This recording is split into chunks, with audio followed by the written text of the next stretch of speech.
자, 첫 번째 키워드입니다. 우리가 정치하면 근엄해서 재미가 없었던 시절이 되게 많았었고 그 근엄함이 지나치면 독재가 되고요. 예. 그런 과정이 있는데 정치를 희화화, 코미디로 만들고 있는 자유한국당 이야기를 한번 해보겠습니다. 오늘의 키워드, 정우택, 홍준표. 자유한국당이 감자밭에 가서 감자를 캐면서 전당대회를 했어요. 이건 자기들 나름대로 혁신인 거죠. 예. 그러니까 부자 정당의 이미지를 벗기 위해서. 근데 왜 감자밭이었을까? 이게 되게 코미디예요. 딱 이 시기가 되면요, 농산물 수확할 수 있는 게 감자밖에 없다는 거예요. 보리도 지금 수확할 때가 아직 안 됐고 모내기는 이미 끝났고, 그러니까 수확을 할 수 있는 게 사실상 감자밭밖에 없어서 우리도 서민 정당이야 라고 이야기하고 싶은 욕심에 감자밭에서 했는데, 홍준표는 이제 제가 봤을 땐 캐릭터가 그런 것 같아요. 자유한국당에서 바라보는 홍준표는 그냥 우리가 흔히 속칭 쓰는 말로 덕고다이. 그러니까 허나 지 잘난 맛에 그냥 뭐 마음대로 씨부리고 다니고, 근데 국민들한테는 인지도가 높죠. 특히 자기네 지역에 가면은 홍준표 말 시원하게 하니까 무슨 예전에 TV 토론 같은 데 나오면 그런 인지도를 갖고 결국 경남도지사로 다시 정치에서 부활한 거잖아요. 민병두 의원한테 대빵 깨졌다가 다시 부활해서 결국에는 대선도 나가고 자유한국당의 당대표까지 됐어요. 근데 기억들 하실지 모르겠지만 홍준표가 대선 나왔을 때 우리가 방송으로 수도 없이 했던 얘기 중에 하나가 그거였어요. 홍준표는 대선이 목표가 아니다. 당권이 목표다. 예. 근데 대선이 끝나자마자 미국을 가면서 나는 당권에 욕심 없어 했던 자입니다. 하는 말 중에 어떤 게 거짓말이 아닌지가 궁금한 인물이에요, 사실은. 그런 유행이고, 우리는 자유한국당이라는 정당을 한뭉탱이로 보지만 그들은 그들 나름대로의 계파가 있고요. 실제로 주류에 속해 있던 사람들 입장에서 보면 대중적 인지도는 높으나 그들 내부적으로 그렇게 인정하지 않는 사람, 아유 쯧쯧쯧 하는 사람, 이 사람이 어쩌다 보니까 당원들 중에 4분의 1이 투표에 참여해서 당대표가 됐어요. 근데 원내대표인 정우택도 선출직이거든요. 자기들 국회의원들이 뽑은 거예요. 나름대로 그 권력의 파워라는 건 있는 거고. 근데 정우택은 대표적인 친박 중에 하나잖아요. 그러니까 정우택 입장에서는 홍준표가 기본적으로 당대표니까 원내대표는 훨씬 더 사실 정당으로 가면 훨씬 높은 거잖아. 예.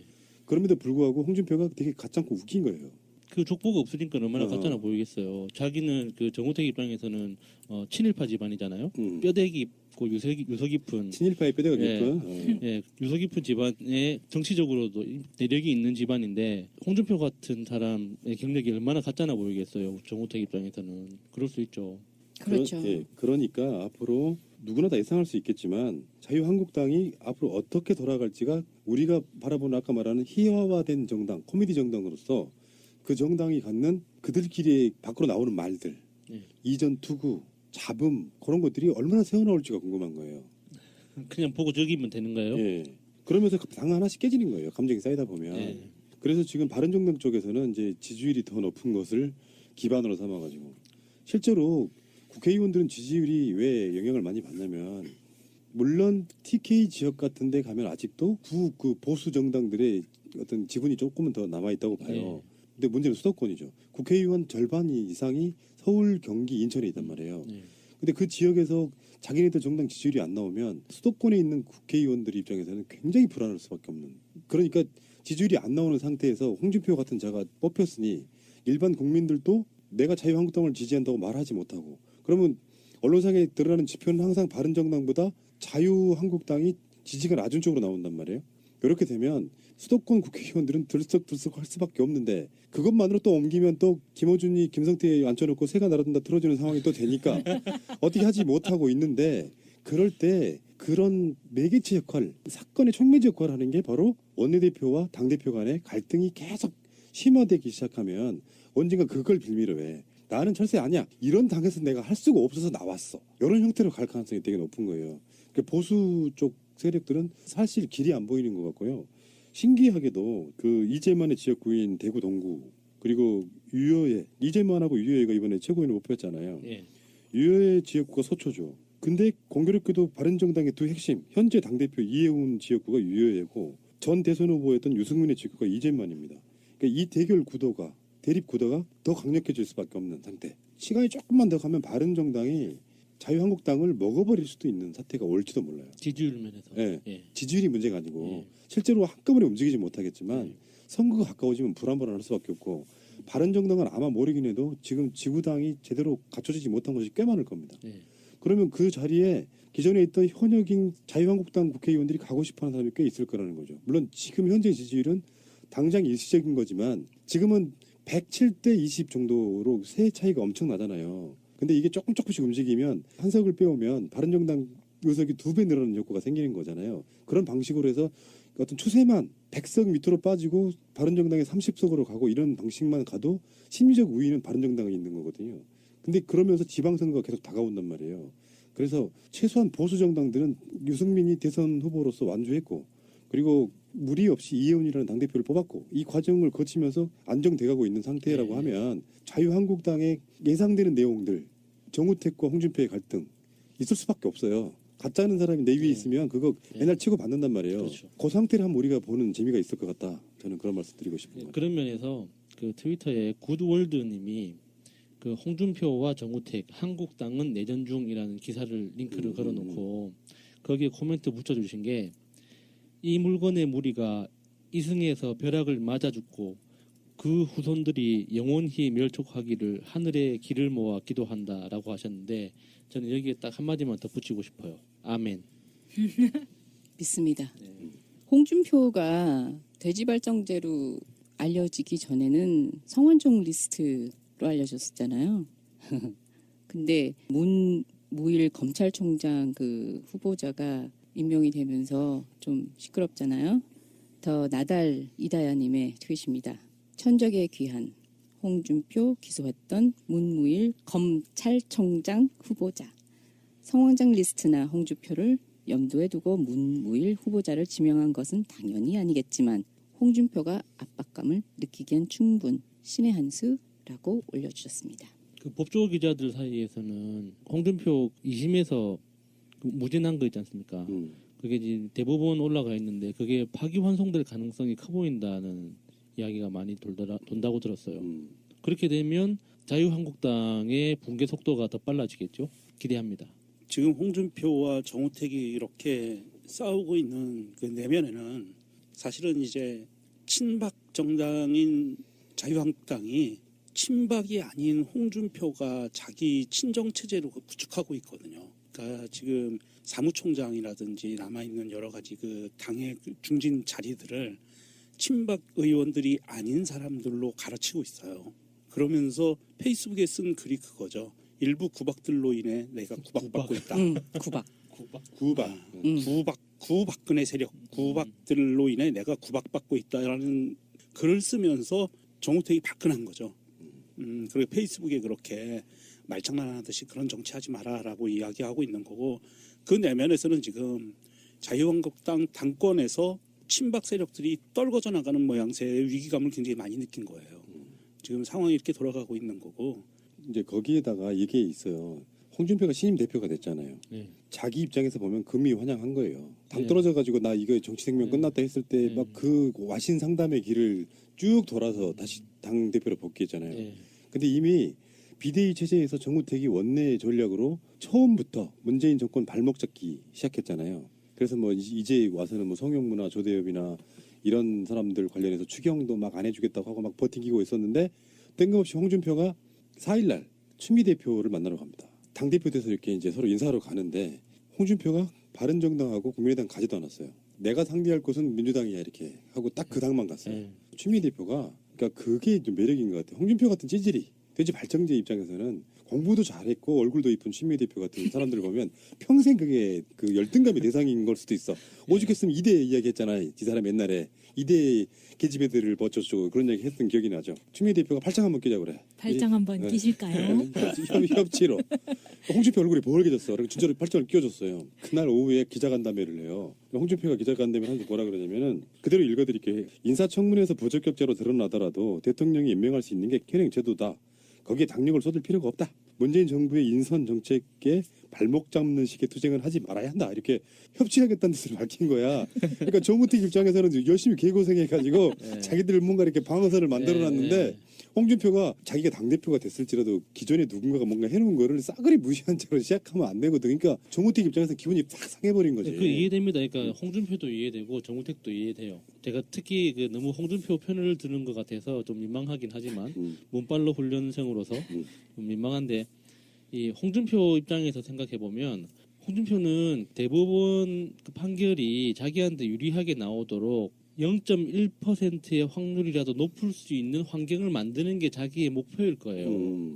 그러니까 당 대표가 돼야 하는 이유도 뭐 당 쇄신, 무슨 보수 재건 이런 개소리고, 지금 어떤 정치적 입지를 만들어 놓지 않으면 자기는 최소 1년은 백수란 말이에요. 뭐 정치적으로 나올 수 있는 구석이 하나도 없어요. 그러면 그 대법원 판결에 그러니까 사회적인 압력도 미칠 수 없단 말이에요. 완전 백수니까. 그러니까 홍준표 입장에서는 그러니까 당 대표가 아닌 최고위원은 가오가 상해서 못 하는 거죠. 전직 바로 직전에 대선 후보였는데 당 대표도 아니고 최고위원으로 들어오는 것도 이상하잖아요. 그러니까 당 대표 말고는 선택의 여지가 없는 거예요. 그래서 이 당 대표를 일단 맡기게 되긴 했는데, 홍준표가 이 당선된 이유도 다른 거 없어요. 눈에 보이는 게 홍준표니까. 제일 크게 보이는 게 홍준표니까 당선된 거예요. 그러니까 온유철 그 신모시기 하는 분 이렇게 세 명 쭉 멀리서 보면은 홍준표밖에 안 보이죠. 제일 유명하니까. 그래서 당선된 거지. 뭐 지지를 한다거나 뭐 다른 거 없습니다. 그러니까 홍준표도 아무 생각이 없는 거예요. 그래서 홍준표 특징 있지 않습니까? 특히 모든 말을 할 수 있는 모든 말을 다 하는 거죠. 막말이든 개소리든 헛소리든 모든 말을 다 해놓고 시간이 지났을 때 마음에 드는 이야기를 저게 내 말이다라고 이제 뒤돌아보면 내가 그랬지 않느냐. 그래서 다른 이야기를 들이다대면은 기억 안 난다. 근데 이런 식으로 가는 거죠. 근데 그런 보수 정당은 선거 때까지는 확실하게 갈라지는 게 좋아요. 당 내부적으로도 그렇고 가급적이면 보수 정당은 또 확실하게 서로가 힘의 균형이 맞는 정도로 갈라져야 우리가 그들을 상대하기가 쉬워지고요. 어부질이란 말이 거기서 나오잖아요. 우리가 당해왔던 프레임이잖아. 야권 분열로 망하는 프레임을 구보수 세력들의 분열로 선거 같은 게 있으면 무조건 참패하는. 예를 들어 바른정당이 강남이나 서초 이런 데 자유한국당하고 같이 출마를 해요. 현재 문재인 대통령의 지지율이나 이런 걸로 보면 한 30%대 후반으로도 당선 가능합니다. 그런 방식으로 해서 지방 정치도 일단 싹 물갈이 해버리고요. 그렇게 되면은 그 당 자체가 현역 국회의원들이 있더라도 지리멸렬해지는 거거든요. 지방선거가 끝나면 총선이 또 2년 남아요. 그러면서 또 자기들끼리 막 싸우고 이러는 과정을 거치면서 보수 세력이라고 하는 것이 이제 괴멸되는 수준까지 가고, 그리고 사실은 보수가 존재하지 않으면 안 돼요. 존재는 해야 된다는 뜻이에요. 안 그러면 정치라는 것 자체가 아예 무너집니다. 그러니까 예를 들어서 보수 세력이 완전 괴멸됐어. 그래서 우리가 의석을 사실 90% 장악하고 있다고 쳐봐요. 좋은 나라 아니에요. 그건 불가능하다고 보고. 그런 상황에서 실제로 찬성할 건 찬성하고 반대할 건 반대할 수 있는 정도의 보수 세력들은 어느 정도는 그 지분을 갖고 존재를 해야만, 아무리 문재인 대통령이 진정성 갖고 있는 사람이라고 할지라도 300석이 다 우리 의석이면 정치 이상하게 돼요.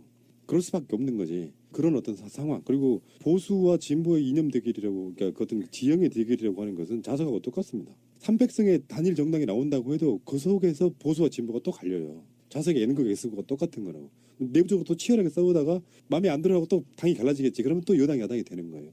그런 방식으로 가는 거기 때문에 우리가 필요한 건 보수 세력의 괴멸이 아니라 홍준표나 정우택 같은 적폐들이 이 지구상에서 다 사라지면서 합리적인 보수를 우리는 원하고 있는 거거든요.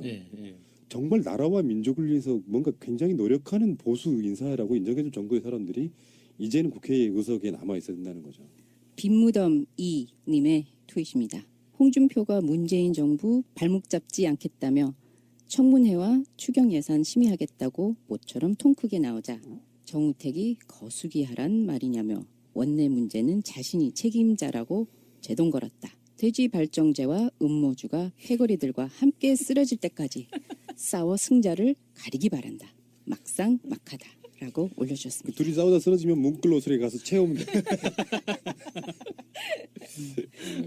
근데 3일날 김은경 환경부 장관 후보자 때 이야기가 있어요. 아, 우리 신보라. 아, 진짜 적이 안팎으로 다 있어. 자유한국당은. 저는 머그컵 이야기 때문에 하는 건데 환경부 그 장관 후보자니까 오전에는 머그컵을 들고 왔어요. 근데 오후에는 그게 종이컵으로 바뀌는 거예요. 그러니까 왜 그렇게 바뀌었냐 하고 봤더니 국회법에 그 회의장 안에 진행되는가 방해되는 물건 또는 음식물을 반입이 안 되는데 머그잔도 금지 품목에 포함이 되어 있는 국회법에 거예요. 그런 내용이. 국회에서 막 이제 싸움 나고 이럴 때 무기로 쓸 수 있는 게 재떨이.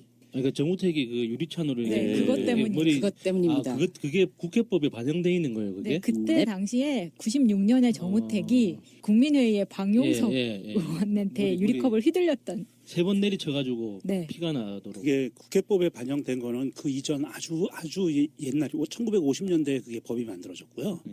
그때부터 있었던 그 법조항인데 국회 사무처에서 그 법조항을 적용을 할 때 유리컵 사건 이후로 거기에서 이제 컵을 못 갖고 들어오게 하는 흉기로 네. 사용될 수 있으니까 그 유리컵이 흉기로 사용될 수 있는 소지가 있기 때문에 네. 그 다음부터 법이 개정이 되는데요. 그 주인공이 바로 정우택 원내대표라는 거죠. 그 제떨이 말씀하시니까 그 국회 안에서 담배 피시는 의원님들 생각이 나네요. 많이 했었죠. 그러니까 지금은 보통 그 실내면은 무조건 금연이라는 게 기본이잖아요. 예. 근데 국회 내에서는 국회의원을 제재할 수 있는 사람이 없으니까 이게 그 담배 피로 다 금연 그러니까 흡연실까지 가는 게 정말 귀찮을 때가 있다고 저도 이해는 해요. 그런데 그걸 못 참고 피시는 분들이 있거든요. 회의실에서. 최근에도 있었어요. 예, 예.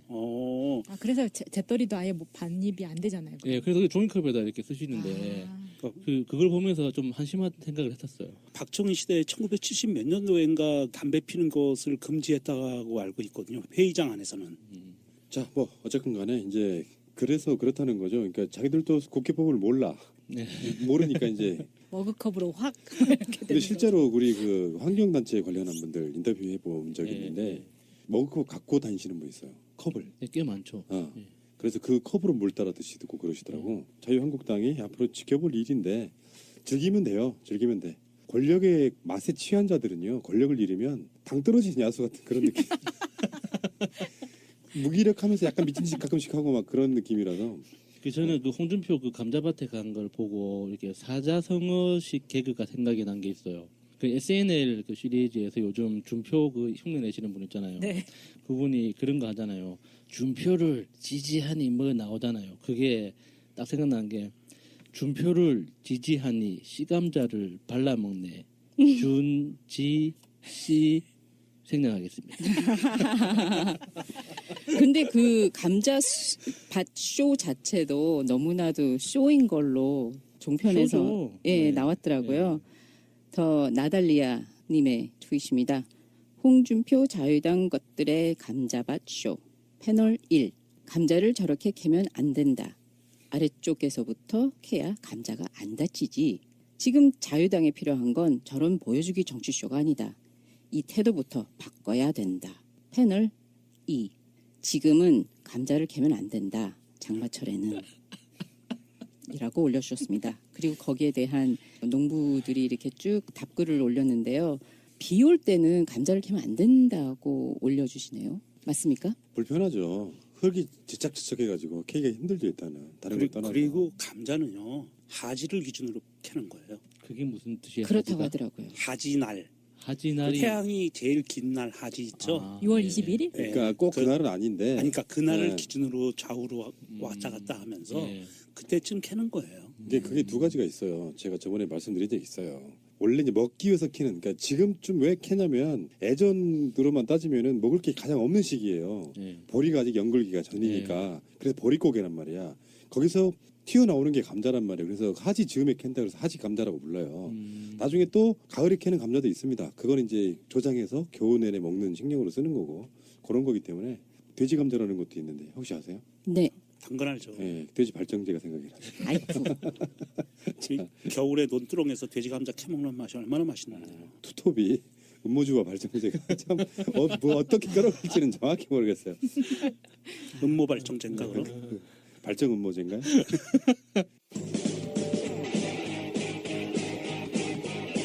제도로서의 민주주의가 흔들리고 구타는 일은 이제 없습니다. 민주주의가 밥이고 밥이 민주주의가 되어야 합니다. 자, 두 번째 키워드입니다. 두 번째 키워드는 세월호 기숙사. 네, 서울에서 한 아파트에 세월호 참사를 거론하면서 대학교 주위에 기숙사가 들어오는 것을 반대를 하는데요. 여기에 붙어 있는 현수막이 아주 가관입니다. 세월호의 참사를 벌써 잊으셨나요? 우리 아이들을 지켜주세요. 행복 기숙사 건립 반대 추진위원회.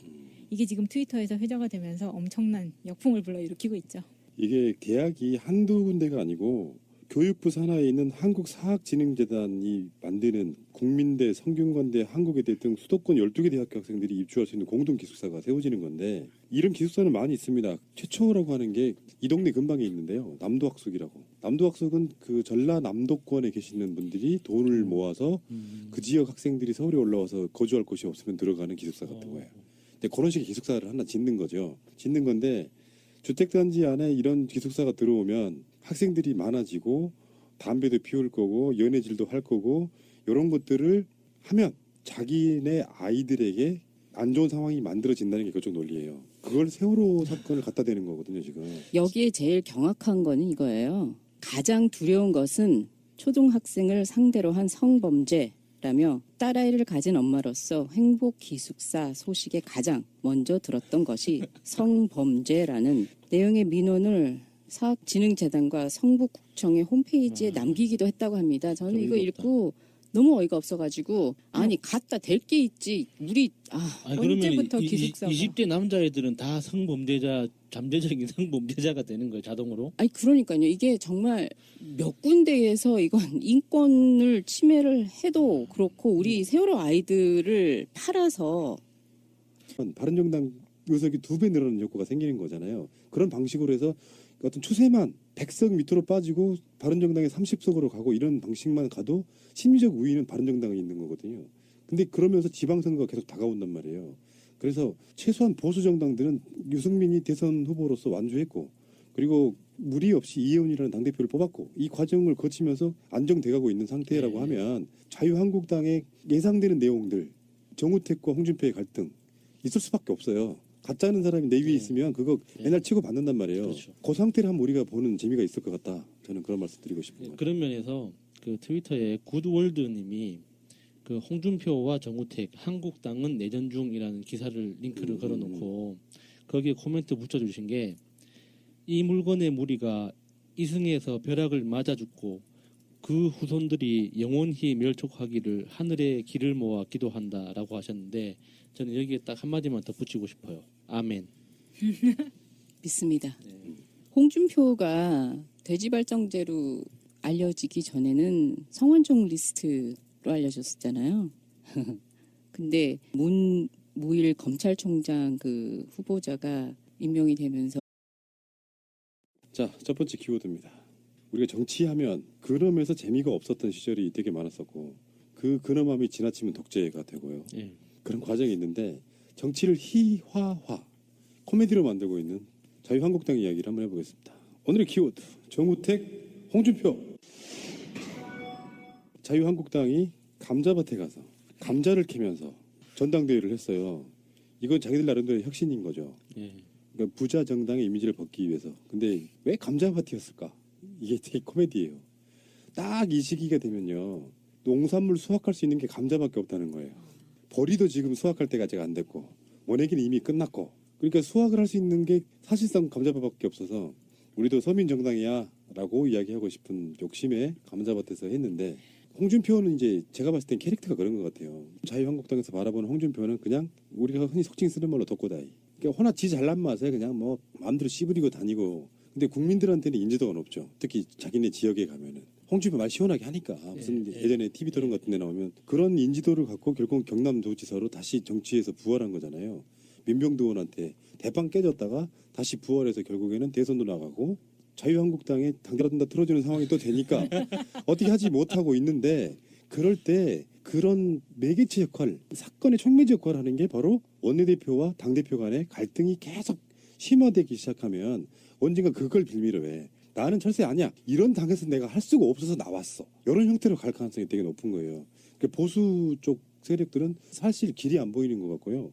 신기하게도 그 이재만의 지역구인 대구 동구 그리고 유여의 이재만하고 유여의가 이번에 최고위원을 못 뽑혔잖아요. 예. 유여의 지역구가 서초죠. 근데 공교롭게도 바른정당의 두 핵심 현재 당대표 이혜훈 지역구가 유여의고 전 대선 후보였던 유승민의 지역구가 이재만입니다. 그러니까 이 대결 구도가 대립 구도가 더 강력해질 수밖에 없는 상태. 시간이 조금만 더 가면 바른정당이 자유한국당을 먹어버릴 수도 있는 사태가 올지도 몰라요. 지지율 면에서. 예. 예. 지지율이 문제가 아니고 예. 실제로 한꺼번에 움직이지 못하겠지만 선거가 가까워지면 불안불안할 수밖에 없고 바른정당은 아마 모르긴 해도 지금 지구당이 제대로 갖춰지지 못한 것이 꽤 많을 겁니다. 네. 그러면 그 자리에 기존에 있던 현역인 자유한국당 국회의원들이 가고 싶어하는 사람이 꽤 있을 거라는 거죠. 물론 지금 현재 지지율은 당장 일시적인 거지만 지금은 107대 20 정도로 세 차이가 엄청 나잖아요. 근데 이게 조금씩 움직이면 한석을 빼오면 경력이 얼마나 가짜나 보이겠어요. 정우택 입장에서는 그럴 수 있죠. 그렇죠. 그러니까 앞으로 누구나 다 예상할 수 있겠지만 자유한국당이 앞으로 어떻게 돌아갈지가 우리가 바라보는 아까 말하는 희화화된 정당, 코미디 정당으로서 그 정당이 갖는 그들끼리 밖으로 나오는 말들, 네. 이전 투구, 잡음 그런 것들이 얼마나 새어나올지가 궁금한 거예요. 그냥 보고 즐기면 되는 거예요? 예. 그러면서 당 하나씩 깨지는 거예요. 감정이 쌓이다 보면. 예. 그래서 지금 바른정당 쪽에서는 이제 지지율이 더 높은 것을 기반으로 삼아가지고 실제로 국회의원들은 지지율이 왜 영향을 많이 받냐면 물론 TK 지역 같은데 가면 아직도 그 보수 정당들의 어떤 지분이 조금은 더 남아 있다고 봐요. 네. 근데 문제는 수도권이죠. 국회의원 절반 이상이 서울, 경기, 인천에 있단 말이에요. 네. 근데 그 지역에서 자기네들 정당 지지율이 안 나오면 수도권에 있는 국회의원들 입장에서는 굉장히 불안할 수밖에 없는. 그러니까 지지율이 안 나오는 상태에서 홍준표 같은 자가 뽑혔으니 일반 국민들도 내가 자유한국당을 지지한다고 말하지 못하고 그러면 언론상에 드러나는 지표는 항상 바른정당보다 자유한국당이 지지가 낮은 쪽으로 나온단 말이에요. 이렇게 되면 수도권 국회의원들은 들썩들썩 할 수밖에 없는데 그것만으로 또 옮기면 또 김어준이 김성태에 앉혀놓고 세가 대표까지 됐어요. 근데 기억들 하실지 모르겠지만 홍준표가 대선 나왔을 때 우리가 방송으로 수도 없이 했던 얘기 중에 하나가 그거였어요. 홍준표는 대선이 목표가 아니다. 당권이 목표다. 네. 근데 대선이 끝나자마자 미국을 가면서 나는 당권에 욕심 없어 했던 자입니다. 하는 말 중에 어떤 게 거짓말이 아닌지가 궁금한 인물이에요. 사실은. 그런 유행이고 우리는 자유한국당이라는 정당을 한뭉탱이로 보지만 그들은 그들 나름대로의 계파가 있고요. 실제로 주류에 속해 있던 사람들 입장에서 보면 대중적 인지도는 높으나 그들 내부적으로 그렇게 인정하지 않는 사람, 아유, 쯧쯧쯧 하는 사람, 이 사람이 어쩌다 보니까 당원들 중에 4분의 1이 투표에 참여해서 당대표가 됐어요. 근데 원내대표인 정우택도 선출직이거든요. 자기들 국회의원들이 뽑은 거예요. 나름대로 그 권력의 파워라는 건 있는 거고. 근데 정우택은 대표적인 친박 중에 하나잖아요. 그러니까 정우택 입장에서는 홍준표가 기본적으로 당대표니까 원내대표는 훨씬 더 사실 정당으로 가면 훨씬 높은 거잖아. 네. 그럼에도 불구하고 홍준표가 되게 가짜고 웃긴 거예요. 그 족보가 없으니까 얼마나 가짜나 보이겠어요. 자기는 그 정우택 입장에서는 친일파 집안이잖아요. 뼈대기 있고 유서 깊은 친일파의 뼈대가 예. 깊은. 예, 유서 깊은 집안에 정치적으로도 내력이 있는 집안인데 홍준표 같은 사람